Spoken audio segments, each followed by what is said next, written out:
Hi guys, today I will be sharing a story with you guys about a teacher falling in love with me. Can you believe that? So let's get into it.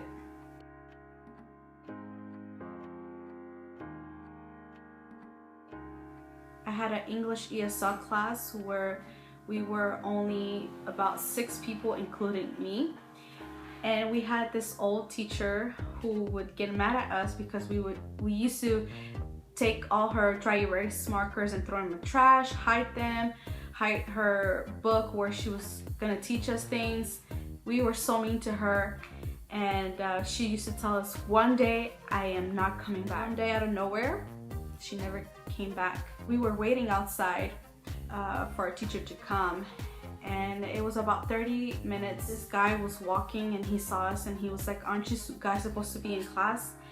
And I was like, yeah, we are, but our teacher's not here.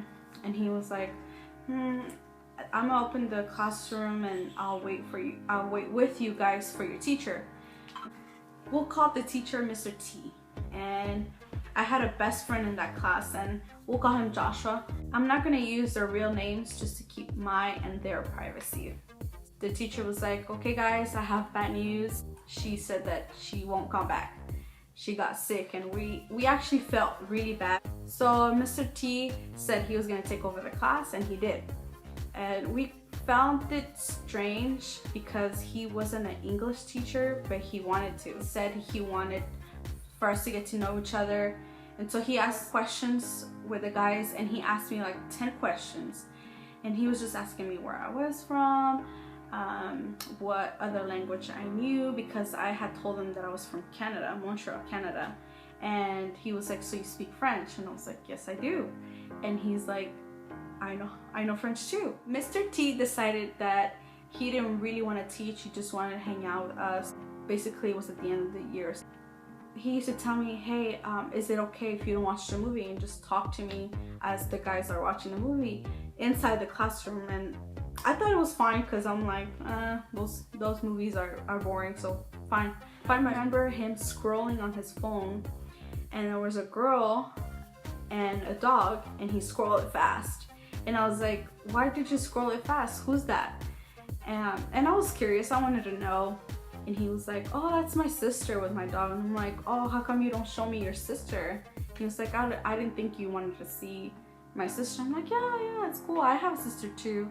But she didn't look nothing like him. One day, he said, hey, we don't spend that much time together, and I would like to do that because I consider you as a friend. And I was like, yeah, cool. And he's like, what is your next class? And I said, oh, I have like an art class, and we weren't doing anything. We were just sitting down and talking because the teacher already had graded us. The guy was like, I'll talk to that teacher, see if you can stay with me, and I'll tell her that you need to learn more English. And that's when I started to feel kind of uncomfortable, because I really did like that art class. I had other friends that I did like to talk to and to hang out with. And I didn't say anything. So I let him, and he talked to the teacher. 2 days after, he was like, hey, your teacher said it's fine as long as you report that you're there. I said, okay, that's fine. And I did. I would, after that English class, I would go to the other teacher to say, hey, I'm here, and I'm going to with Mr. T. One day, he came to me and he said, I'm kind of nervous to ask you something. I said, no, go ahead, feel comfortable. I mean, I guess we're friends, right? And he's like, yeah, you're right. Is it okay? This is what Mr. T asked me. He said, is it okay if after school we can hang out, maybe grab some coffee? And I looked at him kind of like, no. This is what I told him, no. And he was like, oh, why not? And I said, well, because I'm not allowed to go out. I'm not allowed to go out with the older men and get coffee. So he kept persistent about getting coffee. He actually asked me for a picture of myself. And I said, I don't have a picture of myself. I don't have a camera. He's like, oh, on your cell phone, you can just send it to my cell phone. And I said, I don't even have a cell phone.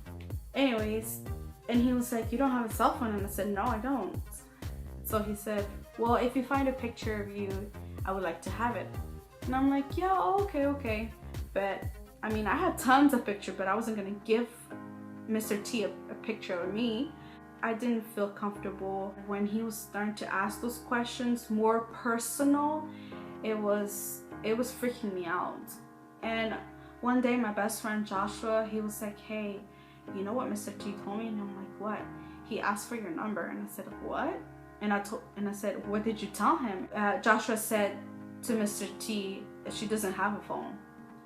And he was like, you need to watch out. You need to be careful. Stop hanging out with him. Stop. After the class, you need to leave with me. And I said, well, I can't do that. Back then, I didn't really have a voice. I didn't say much, even if I was uncomfortable. Why? I don't know. I was very shy. I was actually bullied from elementary to high school. One day, Mr. T said to me that I was beautiful. And I didn't say anything to him because I didn't know what to say. Honestly, all I said was, okay.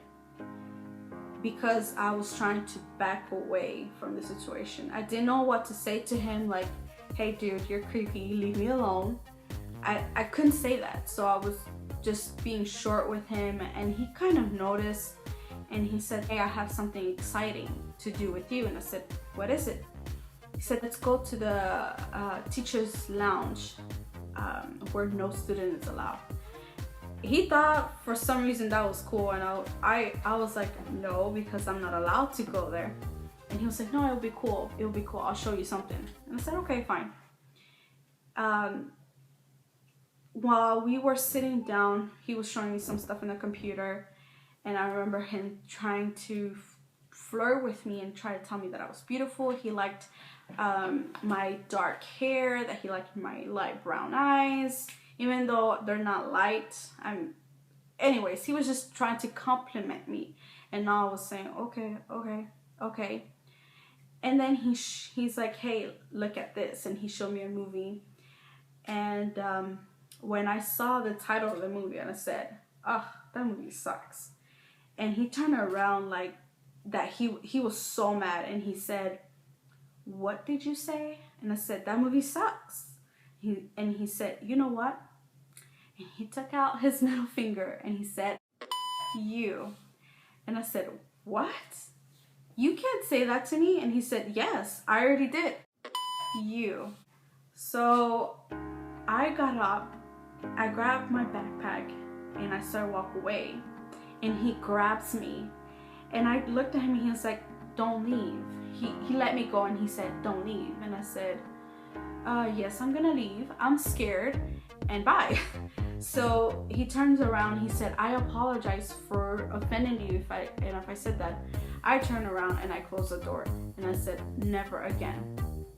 That's when I grabbed the courage, because I got scared for my life, to say something, and I actually went to a counselor, and that counselor didn't do anything for me. I told her what had happened, and she was actually telling me that it was my fault. She was telling me, you're putting yourself in this situation, young lady. And I was just amazed about how the counselor was just talking to me and making me feel. And I told her, you know what, you just need to change me from that class. And we had maybe a month or 3 weeks left from school.